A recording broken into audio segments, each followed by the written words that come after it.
ഉത്തരാഖണ്ഡിലെ ഹിമാലയത്തിലാണ് കേദാർനാഥ് ജ്യോതിർലിംഗം സ്ഥിതി ചെയ്യുന്നത്. മഹാഭാരത യുദ്ധത്തിന് ശേഷം പാണ്ഡവർ ശിവനെ പ്രീതിപ്പെടുത്താനും യുദ്ധസമയത്ത് ചെയ്ത തെറ്റുകൾക്ക് മാപ്പു ചോദിക്കാനും തപസ്സു ചെയ്തു. പരമശിവൻ പാണ്ഡവർക്ക് സ്വയം വെളിപ്പെടുത്തിയില്ല.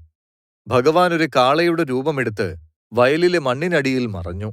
പാണ്ഡവർ പിന്നീട് അവിടെ ഒരു ജ്യോതിർലിംഗ പ്രതിഷ്ഠ നടത്തി. കേദാർ എന്നാൽ വയലാണ്.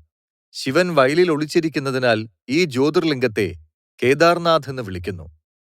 മഹാരാഷ്ട്രയിലെ പൂനെയ്ക്കടുത്തുള്ള ഭോർഗിരി ഗ്രാമത്തിലാണ് ഭീമശങ്കർ ജ്യോതിർലിംഗം സ്ഥിതി ചെയ്യുന്നത്. രാമനാൽ വധിക്കപ്പെട്ട രാവണന്റെ സഹോദരനായ കുംഭകർണന്റെ മകനാണ് ഈ ഭീമൻ. തന്റെ പിതാവിന്റെ മരണത്തിന് പ്രതികാരം ചെയ്യുന്നതിനായി അദ്ദേഹം ബ്രഹ്മാവിനെ തപസ്സു ചെയ്യുകയും വരം നേടുകയും ചെയ്തു. ഇതോടെ അവൻ മറ്റുള്ളവരെ ദ്രോഹിക്കാൻ തുടങ്ങി. ശിവഭക്തനായ കാമരൂപേശ്വർ ഒരു ശിവലിംഗത്തെ ആരാധിച്ചിരുന്നു. ഭീമൻ ഈ ലിംഗത്തെ നശിപ്പിക്കാൻ ശ്രമിച്ചപ്പോൾ ഭഗവാൻ ലിംഗത്തിൽ നിന്ന് പ്രത്യക്ഷപ്പെടുകയും ഭീമനെ ഭസ്മമാക്കുകയും ചെയ്തു. ഭീമനെ പരാജയപ്പെടുത്തിയ സ്ഥലത്ത് ഭീമശങ്കരൻ എന്ന ജ്യോതിർലിംഗമുണ്ടായി. ഉത്തർപ്രദേശിലെ കാശിയിലാണ് വിശ്വനാഥ ജ്യോതിർലിംഗം സ്ഥിതി ചെയ്യുന്നത്. ഐതിഹ്യമനുസരിച്ച് ശിവൻ മറ്റെല്ലാ ദൈവങ്ങൾക്കും മേലെ തന്റെ മേൽക്കോയ്മ കാണിച്ച് കാശിയിൽ ഒരു പ്രകാശത്തൂണായി പ്രത്യക്ഷനായി. ഇത് ഭൂമിയുടെ പുറന്തോടിനെ ഭേദിച്ച് ആകാശത്തേക്ക് അനന്തമായി ഉയർന്നു. പിന്നീട് എല്ലാ ദേവതകളും പ്രപഞ്ചനാഥൻ അഥവാ വിശ്വനാഥൻ എന്ന് വാഴ്ത്തി. ശിവൻ തന്റെ മഹത്വം വെളിപ്പെടുത്തിയ സ്ഥലത്ത് ഒരു ജ്യോതിർലിംഗം സ്ഥാപിച്ചു. മഹാരാഷ്ട്രയിലെ നാസിക്കിനടുത്താണ് ത്രയംബകേശ്വർ ജ്യോതിർലിംഗം സ്ഥിതി ചെയ്യുന്നത്. പണ്ട് ഗൗതമമുനിയും ഭാര്യയും ഇവിടെ താമസിച്ചിരുന്നു. വരുണഭഗവാൻ അവരെ അനുഗ്രഹിച്ചു. മറ്റ് ഋഷിമാർ ഗൗതമന്റെ തപസ്സിലും ഐശ്വര്യത്തിലും അസൂയപ്പെട്ടു.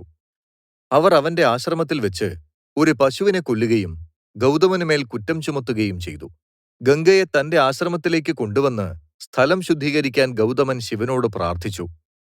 ശിവൻ ഋഷിയുടെ മുന്നിൽ പ്രത്യക്ഷപ്പെടുകയും ഗംഗയോട് തന്റെ ആശ്രമത്തിലൂടെ ഒഴുകാൻ അഭ്യർത്ഥിക്കുകയും ചെയ്തു. ഇതാണ് ഗോദാവരി നദി. ഗൗതമ ഋഷിയുടെയും മറ്റുള്ളവരുടെയും അഭ്യർത്ഥന പ്രകാരം ശിവൻ നദിക്കരയിൽ ത്രയംബകേശ്വരൻ എന്ന പേരിൽ ജ്യോതിർലിംഗമായി അവതരിച്ചു.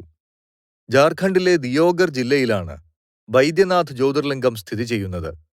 രാവണന്റെ തപസ്സിൽ സന്തുഷ്ടനായ പരമശിവൻ ലങ്കയിൽ സ്ഥാപിക്കാൻ ഒരു ജ്യോതിർലിംഗം വാഗ്ദാനം ചെയ്തു. ലങ്കയിലേക്ക് കൊണ്ടുപോകുമ്പോൾ ഒരു കാരണവശാലും ലിംഗം നിലത്തുവയ്ക്കരുതെന്ന് ഭഗവാൻ രാവണന് മുന്നറിയിപ്പ് നൽകി. കൈലാസത്തിൽ നിന്ന് ലങ്കയിലേക്കുള്ള യാത്രാമധ്യേ രാവണന് മയക്കം അനുഭവപ്പെടുകയും വിശ്രമിക്കാൻ ആഗ്രഹിക്കുകയും ചെയ്തു. രാവണൻ ലിംഗം നിലത്തുവയ്ക്കാതിരിക്കാൻ ഒരു കൊച്ചുകുട്ടിയുടെ കയ്യിൽ കൊടുത്തു. ബാലൻ അതിന്റെ ഭാരം താങ്ങാനാവാതെ നിലത്തിട്ടു. രാവണൻ ഉയർത്താൻ കഴിയാതെ അത് നിലത്ത് കിടന്നു. ഈ ലിംഗമാണ് ബൈദ്യനാഥ ജ്യോതിർലിംഗമായി മാറിയത്. ഗുജറാത്തിലെ ദ്വാരക ജില്ലയിലാണ് നാഗേശ്വർ ജ്യോതിർലിംഗം സ്ഥിതി ചെയ്യുന്നത്. ദാരുകൻ എന്ന അസുരൻ സുപ്രിയ എന്ന ശിവഭക്തയെ കടലിനടിയിലെ ഒരു നഗരത്തിൽ തടവിലാക്കി. സുപ്രിയയും മറ്റു ഭക്തരും ശിവമന്ത്രം ജപിച്ചു പ്രാർത്ഥിച്ചു. അസുരനെ പരാജയപ്പെടുത്തി തന്റെ ഭക്തരെ രക്ഷിച്ചു. തുടർന്ന് അദ്ദേഹം ദ്വാരകയിലെ കടൽ തീരത്ത് നാഗേശ്വർ ജ്യോതിർലിംഗമായി സ്വയം പ്രതിഷ്ഠിച്ചു. ഇന്ത്യയുടെ തെക്കേ അറ്റത്ത് തമിഴ്നാട്ടിൽ സ്ഥിതി ചെയ്യുന്ന രാമേശ്വരം ജ്യോതിർലിംഗം രാവണനെതിരെയുള്ള യുദ്ധത്തിൽ ശിവന്റെ അനുഗ്രഹം തേടി ശ്രീരാമൻ തന്നെ പ്രതിഷ്ഠിച്ചതാണ്. മഹാരാഷ്ട്രയിലെ ഔറംഗബാദ് ജില്ലയിലാണ് കൃഷ്ണേശ്വർ ജ്യോതിർലിംഗം സ്ഥിതി ചെയ്യുന്നത്. പരമശിവനോട് വളരെ ഭക്തിയുള്ള സ്ത്രീയായിരുന്നു കുസുമ. ദിവസേന ശിവലിംഗത്തെ കുളത്തിൽ നീരാട്ടി അവൾ തന്റെ ഭഗവാനെ ആരാധിച്ചു. കുസുമയുടെ ഭർത്താവിന് മറ്റൊരു ഭാര്യ കൂടി ഉണ്ടായിരുന്നു. അവൾ കുസുമയുടെ ഏക മകനെ കൊന്നു. തന്റെ മകൻ കൊല്ലപ്പെട്ട വാർത്ത കേട്ട് കുസുമ സങ്കടത്തിലായി. പക്ഷേ ശിവനെ ആരാധിക്കുന്നത് അവൾ തുടർന്നു. അവളുടെ ഭക്തിയിൽ ശിവൻ സന്തുഷ്ടനായി.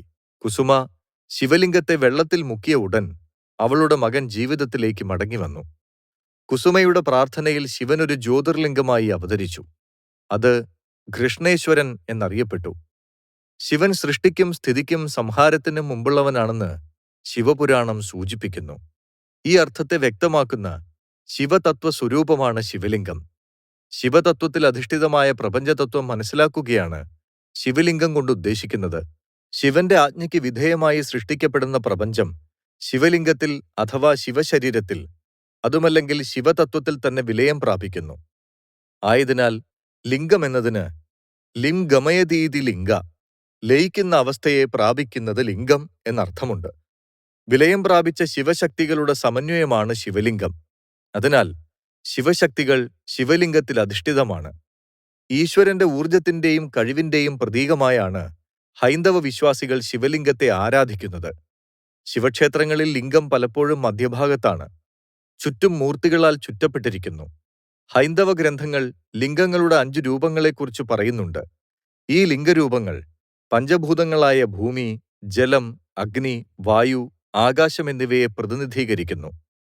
പാൽ, വെള്ളം, പുഷ്പങ്ങൾ, പുല്ലിന്റെ ഇളം മുളകൾ, പഴങ്ങൾ, ഇലകൾ, വെയിലത്തുണക്കിയ അരി എന്നിവയാൽ ലിംഗത്തെ പൂജിക്കുന്നു. ശിവലിംഗത്തിന്റെ ഉത്ഭവം ശിവപുരാണത്തിൽ വിദ്വേശ്വർ സംഹിതയിലെ ആദ്യ വിഭാഗത്തിൽ വിവരിച്ചിട്ടുണ്ട്. യഥാർത്ഥത്തിൽ എല്ലാ കാരണങ്ങൾക്കും കാരണമായ അഗ്നിയുടെ തുടക്കമില്ലാത്തതും അനന്തവും പ്രപഞ്ചസംബന്ധിയുമായ സ്തംഭമായി ശിവലിംഗത്തെ വിശേഷിപ്പിക്കുന്നു. അതിന് ആദിയും അന്ത്യവുമില്ല.